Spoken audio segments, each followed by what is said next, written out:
Hello and welcome to the fifth preparation video for my C series of adventures. This one, of course, being, shockingly enough, C5, the Desert Moon Dungeon. Like many people, I confuse desert and dessert, and the way I've found of sorting this out is dessert is two S's, like super sweet, and desert just has one. So this is an adventure for a party of 3 to 6. My group has 7, so balance is always a challenge, and recommended levels is 4 to 6. And of course, as always, you'd have to adjust that based on your party size and whether your group is really into optimization or not. So the background for this is another Kelson the Mad Prophet adventure. And if you're familiar with some of the others in the series, like the Halbins on the Hill and Dungeon Under Hablin Hill, same Mad Prophet. And for those who are not familiar with it, quick recap, Kelson was a wizard, and although it's usually clerics that have prophetic visions, Kelson had a vision of what he interpreted to be a world-consuming cataclysm. This drove him into madness, but fortunately it was a benign madness, so what he ended up doing is trying to do what he could to help those who would survive this. But of course, being mad, he had an odd way of doing this, and his approach was essentially to create dungeons, which addresses kind of the classic question of D&D, which is, why would someone spend, tens of thousands of gold pieces building a dungeon, fill it with like treasure monsters and traps, and then just like leave it? And you can just have that happen. But this provides at least some reason for this. And so in this particular case, his dungeon is, shockingly enough, the Desert Moon Dungeon. So centuries ago in my campaign world, Kelson visited an ancient city called Canrak, which of course I'm totally stealing from the city of Karnak. Switch one letter, people will never know. So he visited each temple in the city, which the city is known for its great abundance of temples, and he visited these temples, haranguing the congregations and annoying the priests. He eventually demanded and was granted an audience with the necromancer guarding the city, Rill. And Rill features prominently in some other adventures I wrote back in the Pathfinder days, and going back to my old 3.0 campaigns and even earlier. And so Rill is the mysterious necromancer guardian of the city.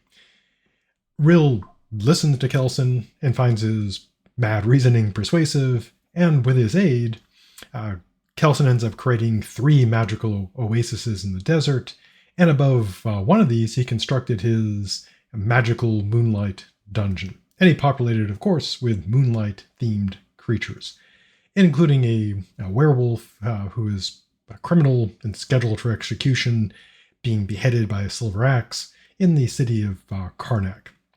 He offered the werewolf, not really a pardon, but hey, rather than get your head chopped off, you can hang out in this dungeon, and you get to do possibly some more murders. Rill also provided Kelson with an unusual mummy. They created animated skeletons. Kelson really not into necromancy, but of course, accepting the generosity of Rill, he accepted these creatures. He then, as per his usual approach, put some traps in the dungeon and then put some treasure for the people to gather after this cataclysmic event. Also being, again, kind of mad, he wove a spell so the dungeon, which was made out of magical moonlight, at least according to him, it would only appear above the oasis on the night of a full moon. He then had a visit with Rill and then departed the city. Also part of the background includes my 3 sisters. They represent the order and lack thereof of nature, the 3 faces of nature. So basically good, evil, and neutral. And those familiar with older editions of D&D, druids could be neutral good, or neutral evil. And so these goddesses date back to the days when druids had to have those alignments, and I kind of use them to explain that. There's the green goddess, Ashala, who personifies the good aspects of nature, or what from our standpoint is good, She provides, the provider of food, sunshine, pleasant weather, and other good natural things. She's also the protector of mothers and children, dads too. Don't want to be biased. Druids and clerics who worship her tend to aid their communities, they help the sick, the wounded, and they help crops and animals flourish. Although her followers are often stereotyped as peaceful huggers of trees and bunnies, there are those among their followers who are far more militant, who take up arms and magic to defend what is good. Ashal has strong connections with positive energy. Early editions of D&D, of course, had positive and negative energy. I have that in my 5e campaign, although now it's just like necrotic and radiant, which kind of correspond, but kind of don't.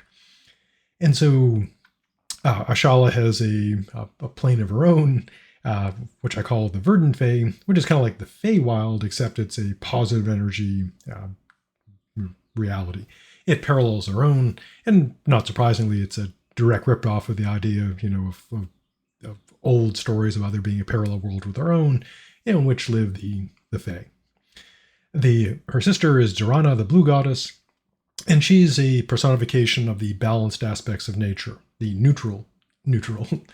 And these aspects bring both good and what we'd see as good and bad, and they do so without discrimination or favor. Water that once quenched a child's thirst may end up flooding the city and drowning that same child. Nature is fair, but sometimes cruel. Her followers, not surprisingly, tend to be neutral, and they seek to have this balance. But of course, being neutral tends to lean them more towards good, because neutral creatures generally like good more than evil. Durana doesn't have her own realm, except she visits, in campaigns at Hevet, she visits the Feywild, and of course likes to visit her sister in the very pleasant Verdant Fae, and reluctantly visits her other sister, Shadash, the White Goddess, in her Ashen Fae. Shadash, also known as the Lady of Ashes, personifies the brutal and destructive aspects of nature. Her symbol among humans and elves is a white rose with thorns dripping blood, and among the more brutal humanoids that honor her and worship her, her symbol usually consists of, claws, blooded claws. She is the bringer of death, pestilence, and destruction. But not, in a sense, not like malicious destruction. She sees this as balancing out, the creation of her sister, the Green Goddess. And so priests and druids who follow her, they see furthering death, destruction, and decay as desirable. And if they are followers of her, as opposed to kind of the more traditional evil gods, they seek to balance nature out.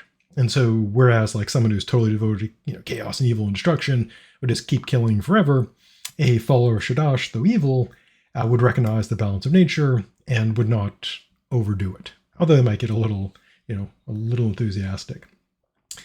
While Shadash always has a strong connection to negative energy, and she rules over her domain called the Ashen Fae, which is kind of like the Shadowfell in kind of standard D&D, and this represents the, my campaign world going back to the 80s, again, kind of the bad Fae place. And in some realities, because of this connection to negative energy, she becomes very involved with undead. And in earlier campaigns, I had stuff called Nature's Undead, which were, kind of druidically themed undead. In the context of this adventure, their important relevance is this. There was a town called Kaval located in the desert, and druids of Durana, the Blue Goddess, have long been a blessing to the city of Karnak. They provide, support for the city, but of course it's carefully balanced out. So they create magical wells, and then they pay the debt back later on to ensure that the water taken and the water given back are equal. Long before the adventure began, a group of scholarly druids built a small village called Kaval out in the desert. It was intended to provide a place where druids, scholars, and seekers could visit and better understand and appreciate and meditate upon the desert. And of course, they needed water because so they wouldn't die. And so the village had these magical wells. Again, they would be offset and paid back. Being a village out in the desert, of course, it was with abundant water. It was targeted by raiders and bandits, And what finally did it in was being raided by cultists of the Jackal God. And they overwhelmed the villages, killed the druids and the scholars and seekers, and then set it up as a base of operations for their cult of chaotic evil. And they thought they would be well set up. Durrana, although neutral, decided that these cultists needed to learn that nature is fair but cruel, but sometimes pretty cruel. So she cursed them so that they could not drink from the wells in the village, and then called forth a sandstorm to trap them there, to keep them from going to the oasis to get water. When their water ran out, of course, they, being chaotic evil, they turned on each other, slaying each other, drinking each other's blood to survive. In the end, only their leader, Kaba Slem, remained. Driven mad by thirst, she ran to the storm and died. The Jackal God, of course, was not happy about this, so he raised up his cultists as undead and commanded them to haunt these ruins to prevent the village from ever being rebuilt. Travelers in the area soon learned to avoid that place because it's full of bad undead. The Molidus, I wrote this up as a free encounter and back some years ago, and these are lizard folk-like creatures. Lizard folk, of course, live in mostly swamps and jungles, and the Molidus are kind of like lizard folk-like creatures that live in the desert, although they're not terribly closely related. Similar, lizard folk and Molidus related about the same way that orcs and humans are related. The Molidus are very territorial, typically pragmatic about survival, living in the desert. But as always, individual Molidus can vary. Some are helpful, others not so much, etc. In general, though, they have a reputation of being assisting travelers rather than like murdering them. And while their true motives are known only to them, other humanoid scholars have speculated that living in such a harsh environment has influenced them to be willing to aid others in a common struggle for survival, as opposed to being, selfish and, focused solely on themselves. They found that cooperating is something that helps people survive, and they're willing to extend this to others. It's not saying they're purely altruistic and good. They take a pragmatic approach. Help these people out. Maybe they'll help me out someday. So while they can thrive in the desert, they sometimes find themselves in competition with intruders, humanoids often with access to magic and digging wells, etc., that come in and disrupt the ecosystem. When that happens, they sometimes turn to raiding to survive because their hunting has been wiped out, and they're typically pretty efficient in fighting. And like lizard folk, they'll sometimes consume the bodies of fallen foes as a practical matter, not out of any evilness. And they typically tend to not be cruel. Again, individuals can vary, but cruelty would be an impediment to survival in a harsh environment. Although there's often this view that you got to be cruel and murderous and freaking psychopath to survive tough stuff. The opposite is true. As anybody who plays D&D in the party knows, if everyone's cruel and selfish and psychotic, you all die. And so they're tend towards cooperation. They often have good relations with other humanoids, and because of their ability to survive in the desert and their knowledge, they're often hired as guides. Caravan leaders in the desert often find that a Molidus hiring the guide is well worth the investment because their chance of surviving increases greatly. And there'll be and not surprisingly, an NPC Molidus in this adventure. Canrak, the ancient city, is a place of intrigue and factional conflict. The city has a ruling family, but this changes over the years, and there are many houses that claim descent from one ruler or another. So pretty much every major house, major family in the city has a claim to the rulership, because one of their ancestors, they believe that ancestral ruling provides some legitimacy. But of course, true legitimacy lies whoever is sitting on the throne and able to, of course, kill the hardest, just like in the real world. So currently, in the city of Canrak, the ruling family is the house of Asad al-Sahra, the translation, the desert lion. And the ruler currently is Suleimana, and she is known as Suleimana the Just. And she actually lives up, because D&D has, well, my director of D&D has an alignment system, and so people, can really be good and really be evil. And she lives up to the name of being just, and she's popular with the citizens and often opposed by those who are very wealthy and powerful. The second most powerful family currently is the House of Abu Majal, the House of the Ibis, which, as always happens, has been infiltrated and corrupted by followers of an evil god, in this case, the Jackal God. These followers' plan is to increase the power of their god, their influence, by creating chaos within the city. Because, chaotic evil god, chaos is to their advantage. To this end, they persuaded the minor house of El Grab, which I'm horribly pronouncing, the House of the Scorpion, to kidnap a young princess, Farima, of the House of the Desert Lion.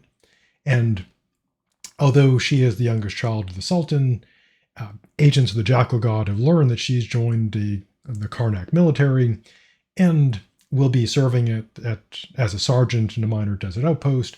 And so their plan is to, grab her, which is out in the desert. Somewhat ironically, she was assigned to that outpost to remove her from the intrigue and danger of the city, but this will put her in danger.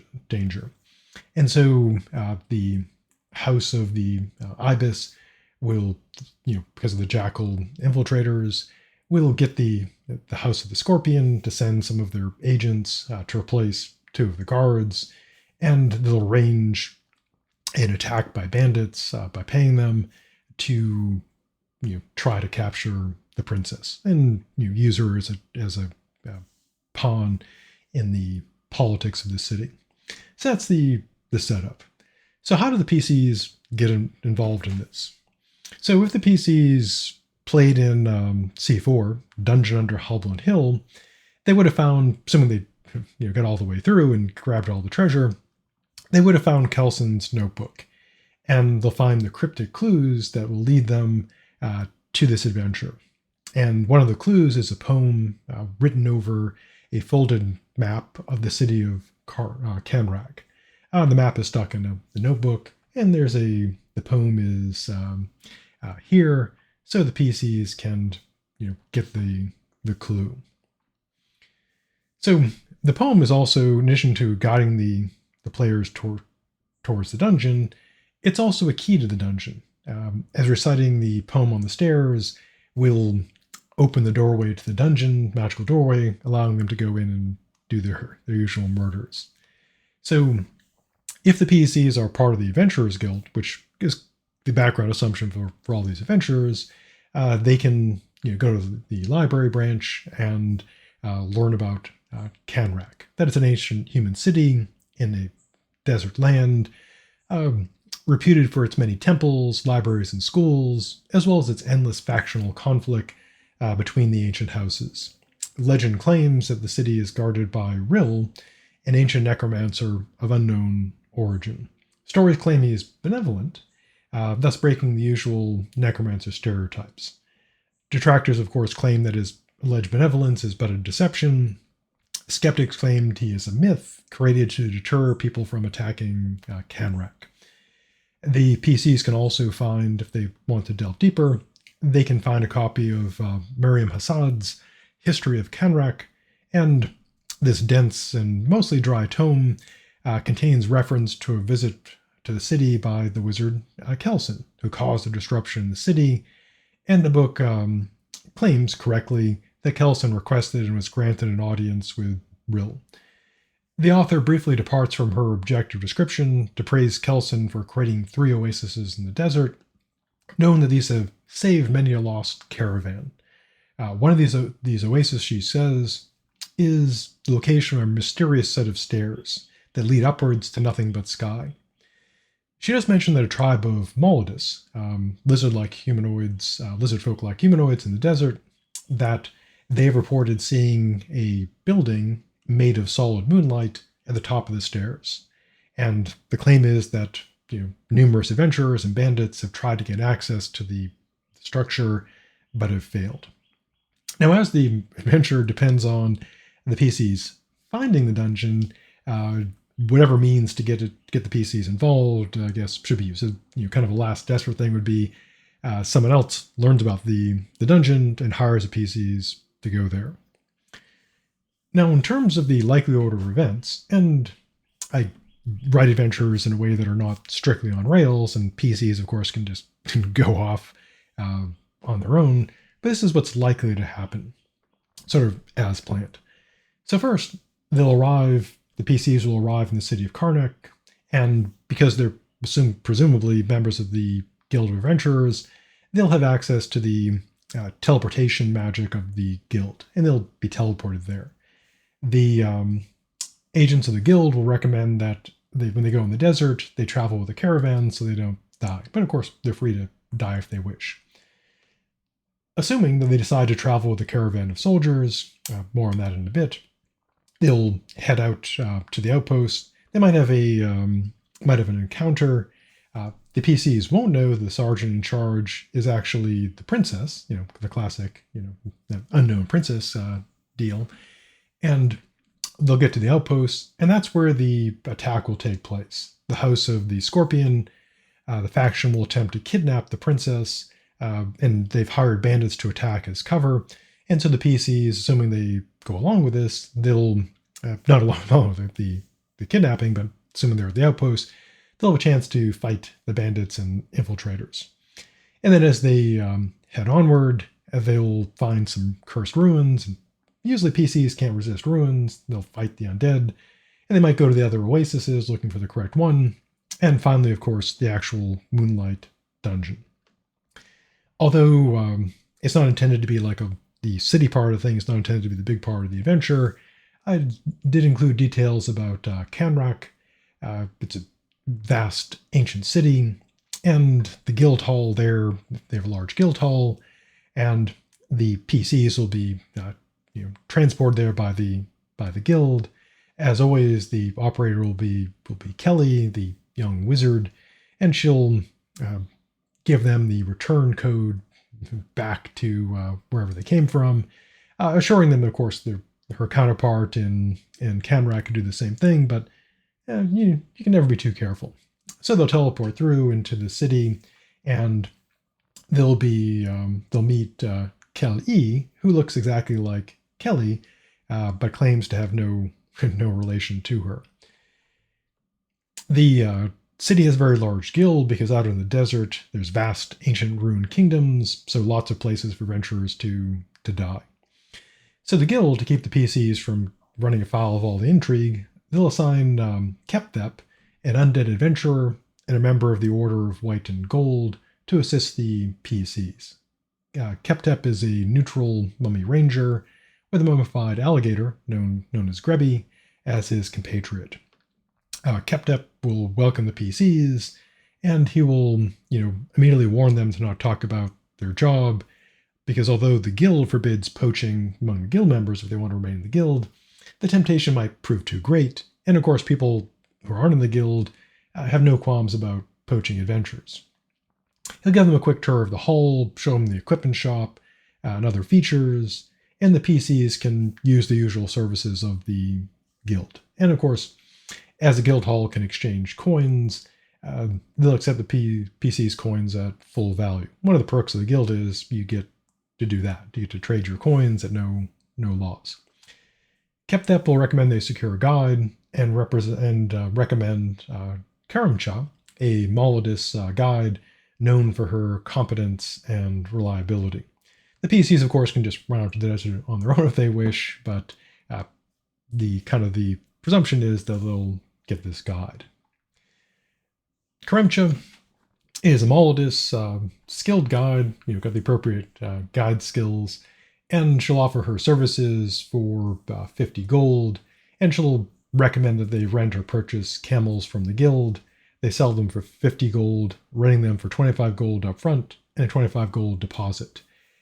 They also sell camel saddles or samples for 10 gold and rents them for 5 up front and with a 5 gold piece deposit. Jula, who's in charge of the rentals, explains that the rental cost is essentially the same as the sale cost because oftentimes the camels in the adventurers never come back. So they charge that way. The PCs are free to go in the city as they wish. They'll be overcharged 20 to 80% more than guild prices, assuming you want to do that. Some of my players, they believe that the book standard price is the only price that can ever be charged, and get really mad if any place for any reason ever charges more. And so, depending on your players, you may be able to kind of show that the city is an expensive place. Unless they hate that, then I guess you just sell everything at book price with that magic economy of D&D. Karamchal will make it clear that she is a guide. She will help, defending herself, but she's not a combatant or hireling in that regard. The contract also specifies that if she recovers the PC's remains, she'll be entitled to 20% of the value of their equipment, the rest going to their heirs. And Maldisk guides are known for bringing back the bodies and being very honest about this, at least certain ones with good reputations. Then she might have to fight, and the PCs might decide to murder her. There are, of course, stats for her. Now, as I mentioned before, one of the things that's kind of intended to happen is this bit of intrigue with the princess, and the princess is Sergeant Farima. And if the PCs decide to hire Karamcha, she'll say that she's already got a job leading a military caravan out to an outpost, but she'd be happy to have them come along. And the PCs can meet the sergeant and talk to her. She has a caravan already set up with her. The guide, the corporal who's secretly her bodyguard, some soldiers, and of course, unknown to her, 2 infiltrators, and some camels. Farima will be initially suspicious of the PCs, but if they can, provide, clear, credentials to the Adventurers Guild and seem, trustworthy, or at least not super betrayal oriented, she will accept them. In fact, she'll be glad to have adventurers who can do, some of the fighting. And kind of the tradition with caravans is members of the caravan, if the caravan is attacked, everyone's supposed to contribute to the defense. So the trip to the outpost will be a 3-day trip, assuming all goes well. If the PCs dislike role-playing, it can just be narrated. You travel the burning sands for 3 days, finally arriving at the outpost. Sand is everywhere. Yes, even there. Everywhere. If they like role-playing, you can do some role-playing along the way. Karamcha enjoys telling stories of her many desert journeys. She also likes jokes and puns, and will work in them as often as possible. I included a few here, like, what's my favorite part of the meal? The dessert. Why did I bring a ladder to the desert? To get to the top of the food chain. What do you call a lizard who likes telling jokes? A stand-up chameleon. So yeah, bad jokes. Now, while Farima is not actively trying to hide her identity, only her guard and the guide know who she really is. And neither of them will bring this up. She'll, act in her role as a sergeant, and because she needs to maintain command, she won't fraternize with the soldiers, but since the PCs are adventurers, she'll talk to them. Her guard, the Corporal Hassoun, he's a skilled veteran and will keep a wary eye on the PCs to ensure they don't try any shenanigans. Hassoun also loves to gamble. He'll run a card game each night and will invite the PCs to join. And he'll explain the card games are for entertainment and not a cutthroat battle for coin. And there's some gambling, simple gambling rules in there if you want to use those. Among the soldiers of Canrack, it's considered shameful to take a soldier's last coin, although it's considered foolish to bet that last coin.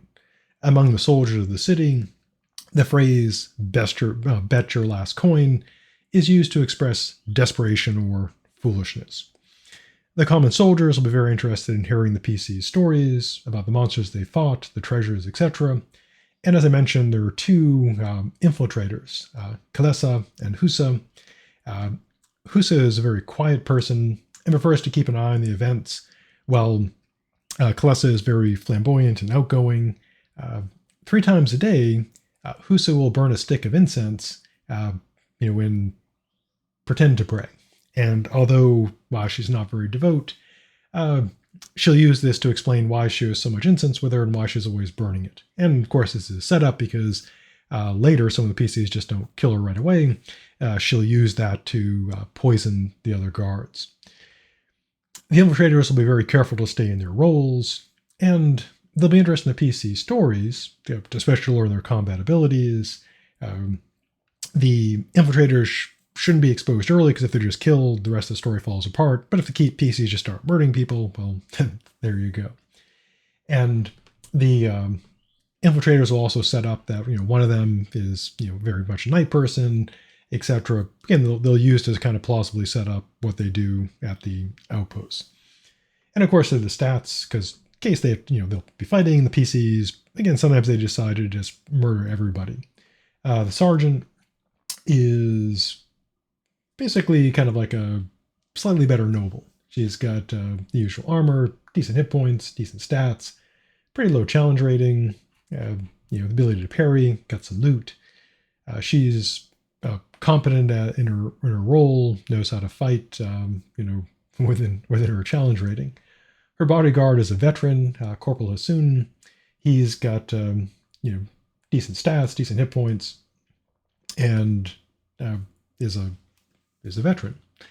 There's also the stats for the soldiers. They're basically guards. Stats, of course, for the camel, in case the PCs decide to kill the camels, and the infiltrators. Again, you shouldn't tell the PCs, oh, they're infiltrators. And the infiltrators are essentially spies. They've got sneak attack ability, cunning action. So once the PCs hopefully get into the caravan, set into the desert, there'll be desert stuff. If you want, you can run some desert survival. If the PCs are with the caravan, unless something disastrously goes wrong, they should be fine. There are very basic survival rules in D&D. Usually they're irrelevant because you can cast Goodberry, which takes care of, if you've a druid in the party, it takes care of everything. There's other spells for creating water and food and so forth. And so D&D is, unless you really just arbitrarily take out, like, oh, you can't cast Goodberry, you can't cast create water because reasons. It's really hard to have a survival game. But if you want to, there are basic rules for survival to find food and water, etc.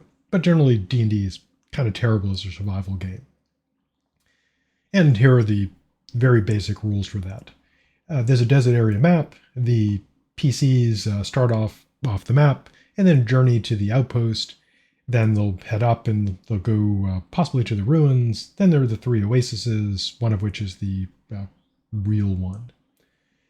I've included some random encounters, of course.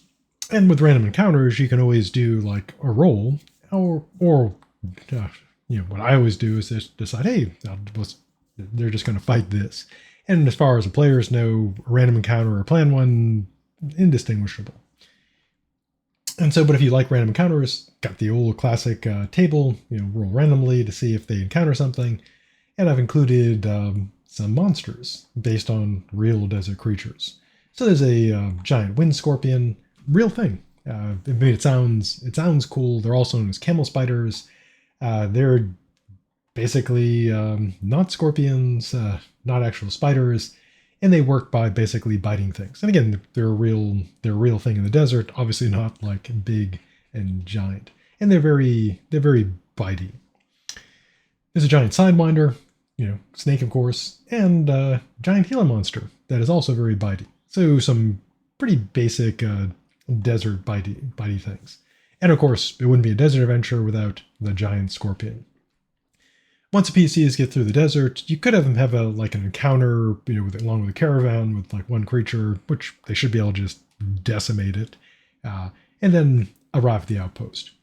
So after they reach the outpost, after traveling for 3 days, they'll arrive late in the day, and Karamchar will predict there'll be a windstorm in the north, and will insist that they, rather than die in the windstorm, that they stay in the outpost until morning when the storm blows over.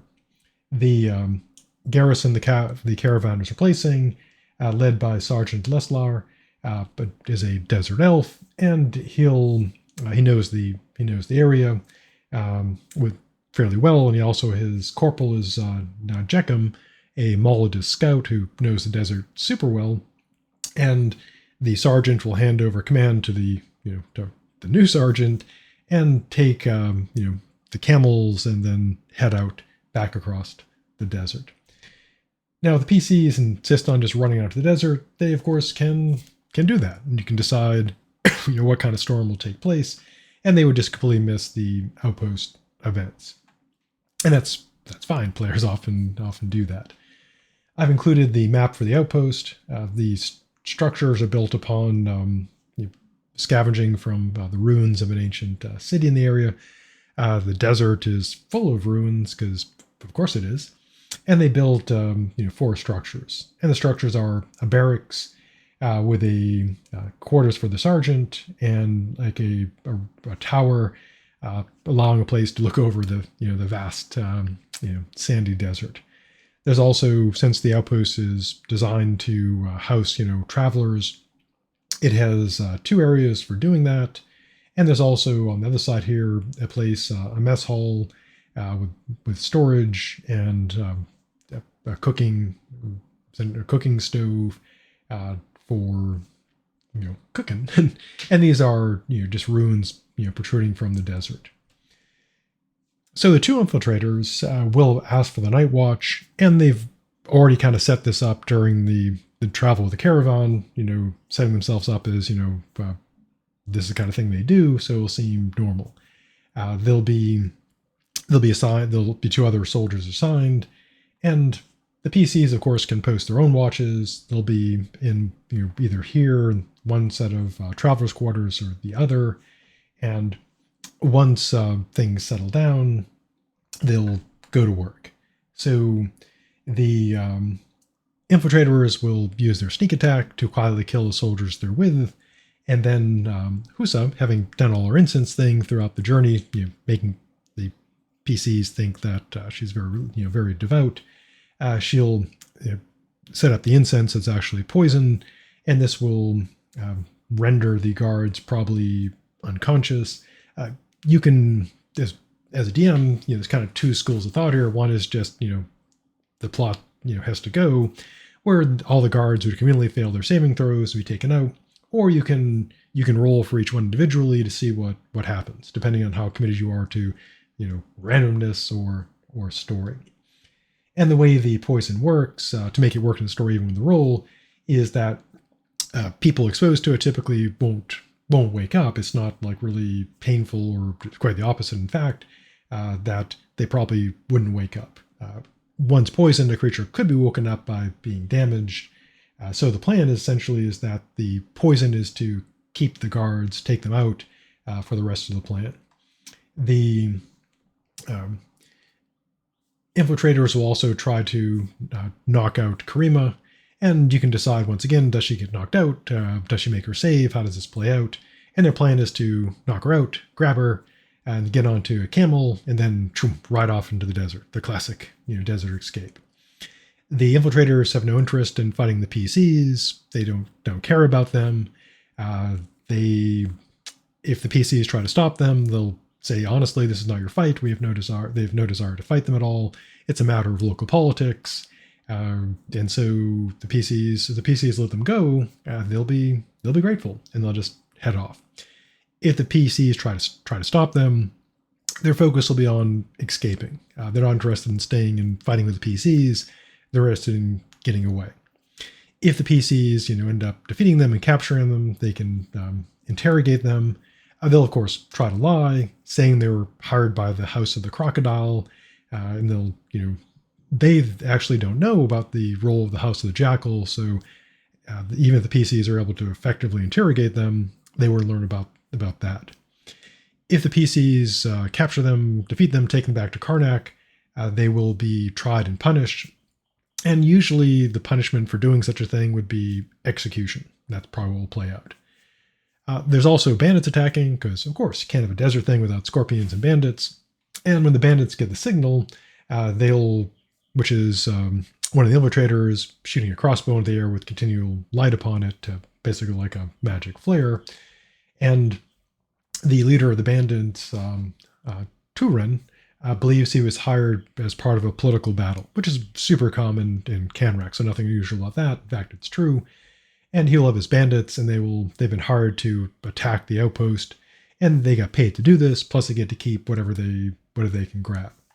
If they run into the PCs, the bandits will say, once again, this is a political banditry, and they have no quarrel with the PCs. They don't, if the PCs don't want to fight, the bandits know like fighting adventurers is a bad idea, unless the PCs seem weak, in which case they'll demand gold from them.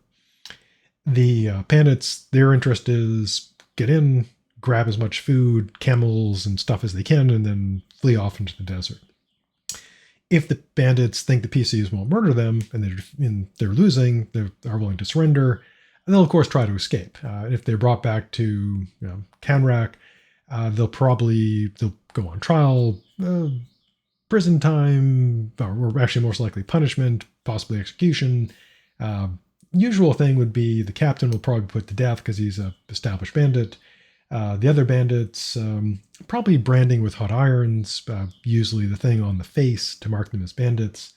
If the PCs defeat the bandits, or if the bandits defeat the PCs, the bandits aren't like super murderous, and so they'll probably take their gear and their valuables, but won't take their food or water because it's considered an evil act to steal water and food from people in the desert. The bandits won't harm Karamcha. Attacking a guide, only the most foolish would attack a guide out in the desert. And again, the bandits, they're just interested in grabbing stuff. But the PCs will probably, knowing PCs, probably try to murder them. So here are the stats for them. The bandit captain is a pretty much standard bandit captain. Good at melee combat, bad at ranged. The desert bandits, your typical bandits. And as an optional encounter, there is Frima's half-sister, Miriam, who's an assassin, because of course she is. With plot timing, if you want to use her, she'll show up either when the PCs are getting, for whatever reason, they're getting, defeated, or after they defeated the bandits, the infiltrators, to sort of like ride in. And if the infiltrators fled with Farima, Miriam could perhaps find them, defeat them, etc. If the PCs save Farima, then Miriam will be very pleased with this, and she could serve as an ally later for the PCs. And I included her in part because to have someone that the PCs return back to the city, to have like an allied PC to call on. And she's a member of a order of assassins that are not evil, and she'll provide them, if they save her sister, a copper rose token, very sharp thorns, that serves as a mark of this debt. This will be recognized by other members of her order, and of course they could call in the favor, relatively small favor, and return the token to her. And she is a lawful neutral assassin. Now, after the PCs either get down to the outpost or bypass the outpost completely, the next likely thing would be the ruins of Kaval. As noted in the setup, it was a village created by the Druids with magical water supply, attacked by followers of the Jackal God, and everyone slaughtered. Then the bandits died of essentially dying of thirst, and were recreated as undead. The guide knows about the ruins and will say, it's haunted by undead. It's best to avoid it, and this will probably draw the PCs to want to go there. In which case, they'll fight the undead. The PCs, of course, can totally avoid this and just not do this. The ruins are haunted by Thirsty Spectre, which was in life the leader of the cultists, and is now a Thirsty Spectre, which is instead of kind of thematically, it's got a fluid drain ability, dehydrating, desiccating the target, and has an aura of not desecration, but desiccation.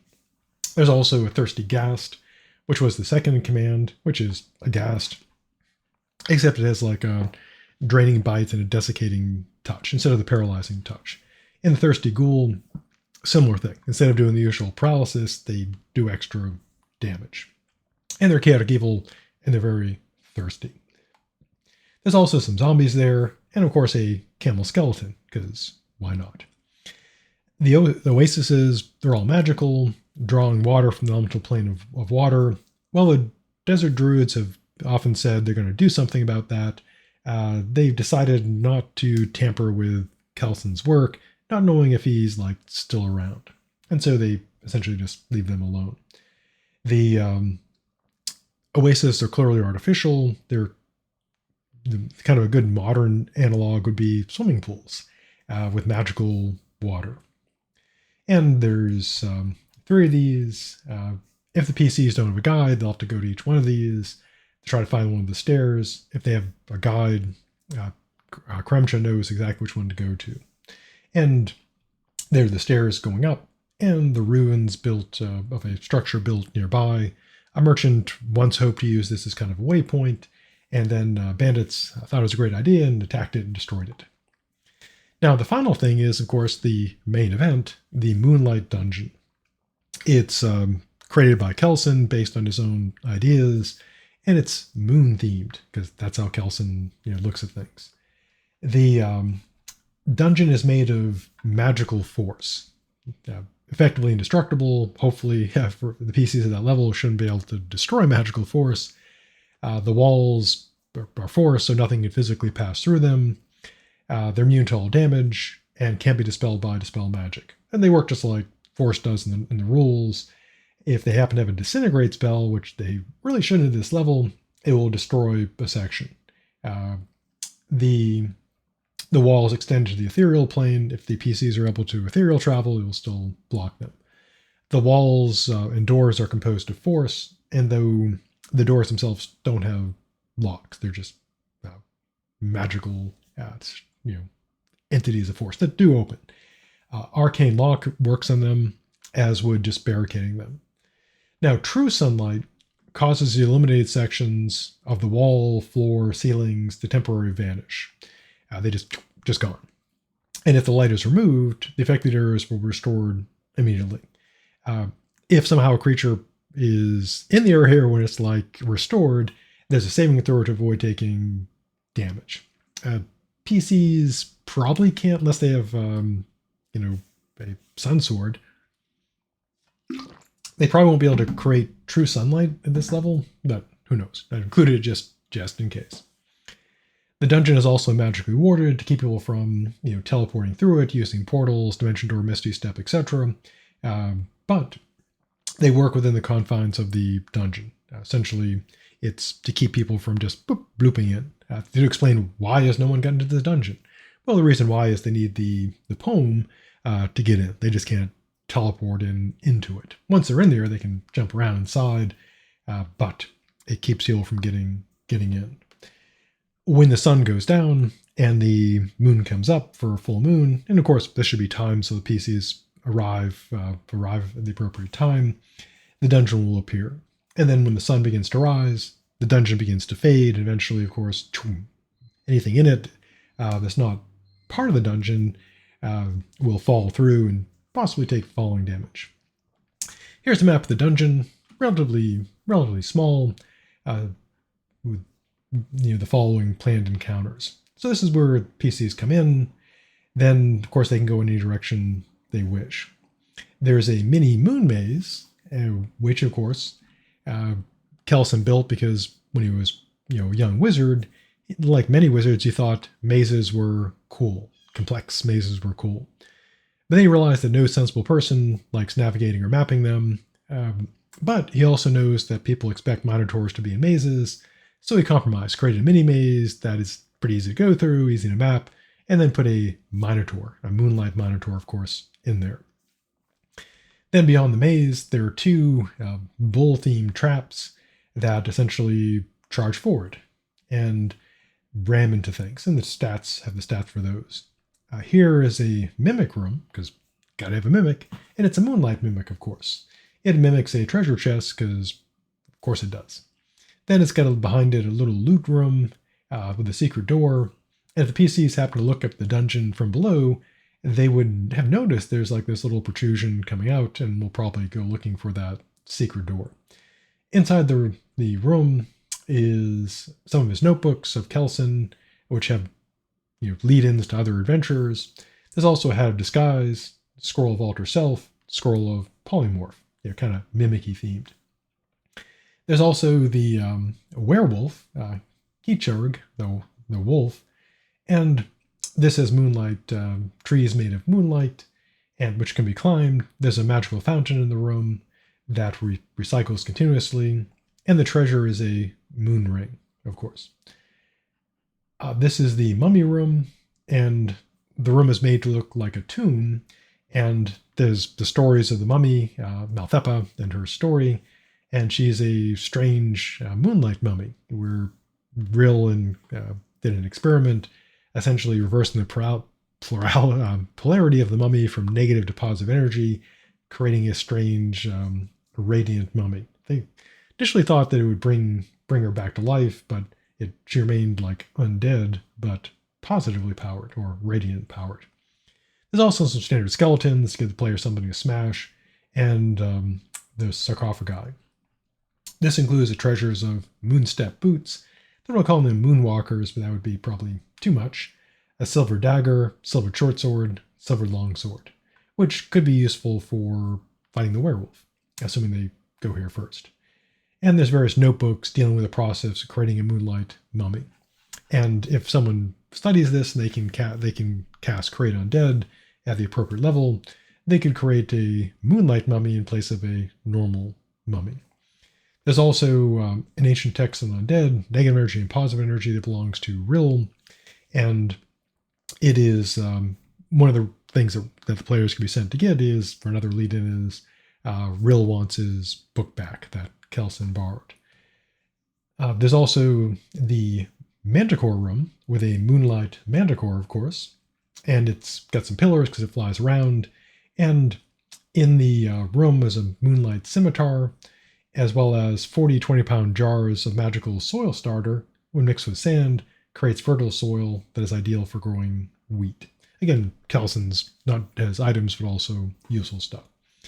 There's also the stats for the traps. One trap is a moon trap. Yeah, I've seen the movie. No connection to the movie, though, except the name. Essentially, it casts Moonbeam, and Moonbeam chases the PCs around the dungeon, and this is intended to kind of keep them moving.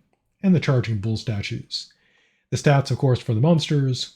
There's a Moonlight Minotaur. It's essentially a standard Minotaur, except it's got Moonlight Step, which is just Misty Stepped, except moon themed. There's the Moonlight Mummy, which is a mummy, except it's, instead of being negatively fueled, it's positively fueled. So it does radiant damage instead of necrotic, and its glare doesn't create fear, but blinds. There's a Moonlight Mimic that does moonlight stuff. It can do the Misty Step, which is Moonlight Step. It also has a Moon Flash, so it can moon the PCs. There's a Moonlight Manticore, which is a Manticore with moonlight abilities. Specifically, it's got the ability to do that Moon Step. Then there's a standard werewolf. Kelson thought he's moony enough, and so he's just a basic werewolf, except he's got some armor and martial proficiencies. And the adventure ends when the PCs clear the dungeon, die, or give up. The items can be removed from the dungeon, although they're designed so if the dungeon vanishes again, the stuff goes with it.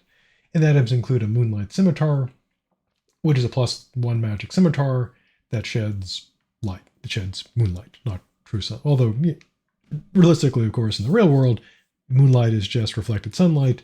But in D&D magic-y stuff, it's moonlight, not sunlight. And it's just dim light. There's a Moonstep Boots, which lets you essentially cast Misty Step, except moon-themed. And of course, it's got the little moons on them. And then there's the Moon Ring. Yes, it's a ripoff of the Moon Ring. It allows you to cast light and also Moonbeam. And of course, it changes with your mood. So that's the uh, prep video for C5, the Desert Moon Dungeon. I've already completed C6, which is Lost River, and I'm working on C7 now, which is the Vault of Frost, because I'm playing in Abomination Vault right now, a Pathfinder adventure redone for 5e, and so I'm trying to get as much stuff written before I have to DM again. So the constant battle to stay ahead of the campaign. So stay safe, and I'll see you in the future.